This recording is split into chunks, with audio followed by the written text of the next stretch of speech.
Djamel Belmadi, c'est quelqu'un, alors on le présente à tort comme un entraîneur algérien local. Non, c'est un entraîneur né en France, formé en France, qui a fait une partie de sa carrière en France puis en Angleterre et qui ensuite est allé entraîner dans les pays du Golfe. Mais c'est plus un homme de la synthèse entre les différentes familles du football algérien qu'un vrai technicien local. Mais il a quelque chose un attachement au jeu collectif.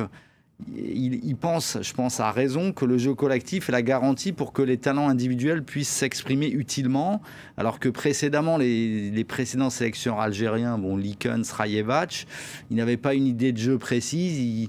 Ils se disaient, bon, de toute façon, on a des joueurs de talent, donc on s'en sortira. Non, ça suffit pas. Et Belmadi, il a mis vraiment un état d'esprit au-dessus du talent seul, mais le talent, évidemment, ça aide au football, et on l'a vu en fin de match ce soir. Et un sélectionneur qui est extrêmement respecté par ses joueurs. Oui, parce qu'il a un passé de joueur, il connaît, il connaît le terrain, les trois terrains, si on peut dire, entre l'Afrique, le Golfe et l'Europe, et donc il peut parler aux joueurs qui jouent dans ces compétitions, et c'est vrai qu'il a apporté une dimension collective qui apporte des sécurités, et surtout, cette équipe est dangereuse à tous les niveaux du terrain, parce que finalement, il y a du talent, il y a du physique, comme ce qui manquait souvent, cette dimension physique, athlétique qui manquait aux équipes d'Algérie.